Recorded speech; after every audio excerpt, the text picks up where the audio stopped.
In Maxwell Day 3 of Hiatus explained as Senate loses the plot, by Matthew Russell Lee, author on Patron song ruling BBC, Decrypt, Light Read, Radio, Podcast, SDNY Courthouse, December 15.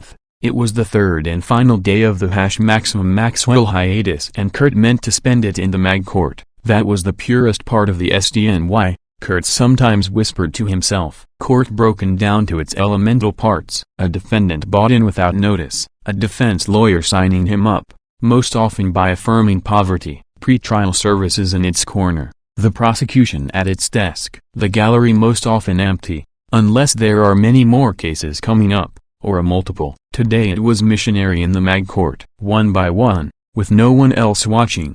First up was a man charged with child porn. Under the two to come, midway through he got an audience. It was his wife, to whose third-party custody he would be bailed. Why did the judge and prosecution before that she wished take her husband's smartphone away, and leave him only with a flip phone? And had they not heard of Samsung's new smart flip phone? The prosecutors agreed to give the porn guy bail, but got detention of an African-American man named Curtis for shooting at his ex-wife's apartment and leaving the spent shells on the ground. Too stupid to live, a participant said, so loud that Mr. Genius heard it. But he was being remanded. Even Kurt would print Curtis' name. Back in the press room there was something old, two of them really, then something new. Dirty Dr. Robert Haddon, already convicted at the state level of grabbing his female patients without consent, even bringing them over state lines, had his federal case move forward.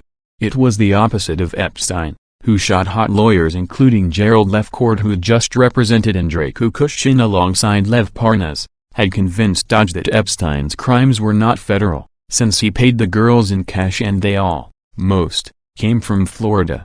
Also old was Robert De Niro, being sued by a former employee he now wanted sanctions or at least a 14-hour deposition against. The plaintiff's lawyer blurted the name of his new girlfriend, Miss Chen, but no one seemed to notice until Kurt live-tweeted it. He found a photo of De Niro with Harvey Weinstein. This was like shooting fish in a barrel. Finally the something new. A business-focused colleague in the press room told him that the jury in a chicken parts antitrust case in Colorado had just been read an Allen charge. It means they were deadlocked and the judge put on the screws. Some pressure on the holdouts. Would it come to this on Maxwell? Judge Nathan, Kurt now learned or had confirmed, was down in D.C. There she was in the Senate Judiciary Committee, saying how much she loved America and would if called on order death. So you are really for the death penalty? The senator asked. After a beat he added, I'd ask more but I see there's one more questioner. That would be Kurt. But he was not allowed to question, at least not here.